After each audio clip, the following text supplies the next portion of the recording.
Hello, internet friends. Today we will be countersinking the spar, or one of the spars, of the horizontal stabilizer. You can see here what I'm doing is basically countersinking each number 40 hole, and then I'm taking a AN426 rivet and sticking it in the hole to make sure that the countersunk hole is actually deep enough for the rivet to be flush to the surface. And the reason that's important is because once we put the skin on top of this, we are going to want the rivets to sit in there and be flush, right? It could maybe even go a little bit deeper because we also have to remember that the skin has to sit in the hole and then we put the rivet into the skin. So luckily I've already put the skins on in a future video, and I think we've done it correctly. So we did a good enough job here to make that work. And you can also see that the technique that I've figured out here that works the best for me is I've just clamped the spar into a clamp, right? And this clamp can actually freely rotate. I can move it around if I need to. So that seemed to work out pretty well. I mean, obviously you don't want to clamp it too tight, so you damage it. So I actually have a block of wood that's in between the clamp or the vise and the spar to protect it from being damaged.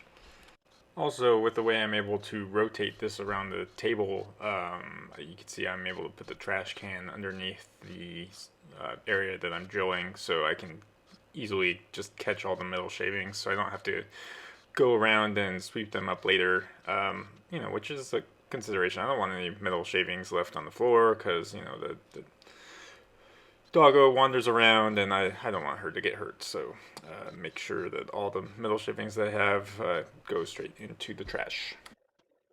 Alright, so other news. Last week, I had to go to work, and I actually had to install some servers on a hospital ship. It was actually pretty cool.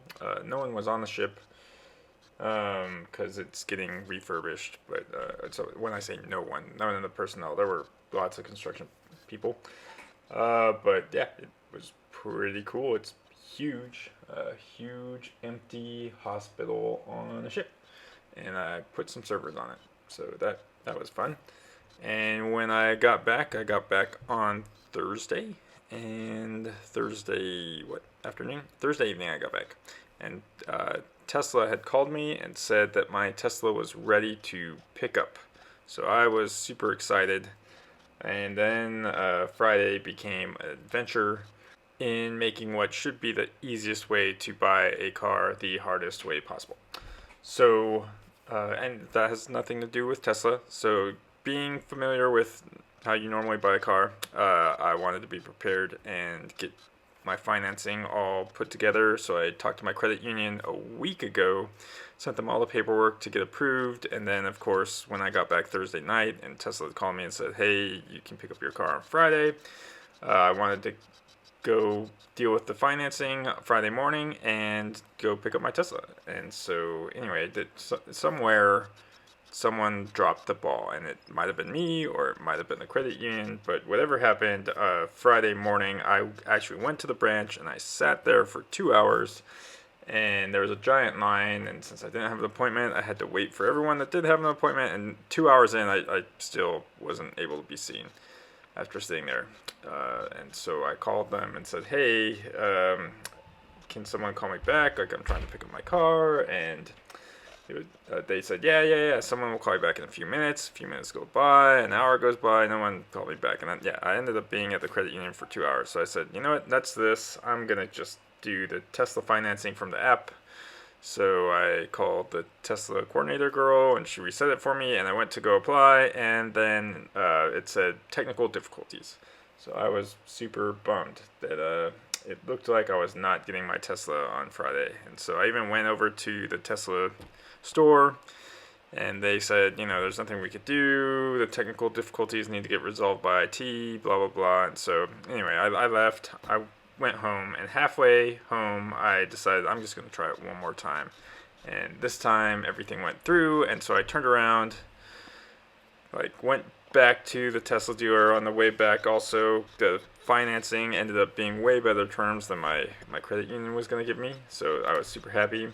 And they have you log in through online and do your down payment and all that. And so while I'm driving back, I'm actually, never mind. I was definitely not trying to get logged in on my app and remember my banking passwords and get my deposit paid. No, that definitely didn't happen. But anyway, so I was able to pick up the Tesla, and here it is. So I'm super jazzed about that, and yeah, it's finally here. And I don't have to buy gas anymore. That's amazing. So yeah, back to building. This is probably right after my LASIK because I'm wearing these silly goggles, but I just don't want anything to go in my eye, so put those on. And this is the rear spar for the horizontal stabilizer. And we're doing the same method. You can see I switched drills because the other one ran out of battery. Again, showing the importance of either having multiple batteries or multiple drills. Anyway, hope everyone has a great Monday and have a good rest of the week.